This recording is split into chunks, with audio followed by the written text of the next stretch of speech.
नमः शिवाय माघ कृष्ण चतुर्दशीस महाशिवरात्र म्हणतात. असे पाहिले तर प्रत्येक महिन्यातील चतुर्दशीस ही शिवरात्र असते, पण माघ कृष्ण पक्षातील शिवरात्र महत्वाची मानली जाते. हा दिवस भगवान शंकराच्या उपासनेचा मानतात. या दिवशी उपवास करतात, शंकरांना अभिषेक, लघुरुद्र महारुद्र करतात, बेलाची पाने भक्तिभावाने वाहतात. महाशिवरात्रीची महात्म्य सांगणारी कथाही सुरेख आहे, ती आपण कथा ऐकणार आहोत. एकदा एक शिकारीसाठी रानात गेला. त्या दिवशी महाशिवरात्र होती. जाता जाता त्याला एक शिवमंदिर लागले. देवळात काही लोक शंकराची पूजा करीत होते, काही ओम नमः शिवाय असा जप करीत होते. ते पाहून तो हसला. त्यांची चेष्टा करावी म्हणून तो शिवशिव असे म्हणू लागला.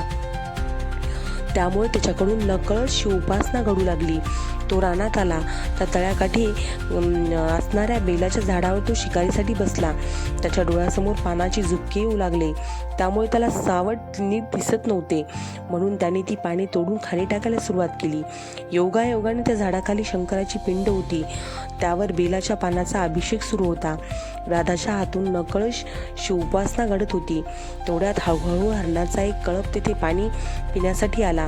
राधाने आपला तीरकामठा सज्ज करून एका हरणीवर नेम धरला. हरणीला चाहूल लागली.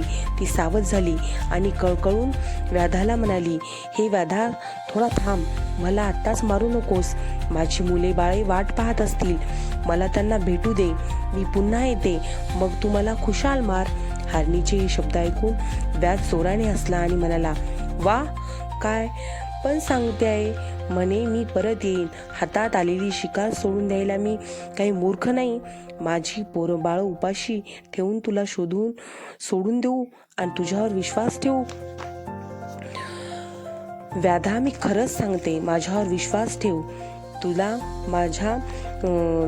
तुला तुझ्या मुलांबद्दल प्रेम वाटते तसे मला नाही का वाटत? मरण्यापूर्वी निदान त्यांना एकदा बघून घेऊ दे. हरणी पुन्हा कळकळून आली. ते ऐकून व्याधाला तिची दया आली. त्याने तिला परवानगी दिली. शिकारी झाडावरच तिची वाट पाहत बसला.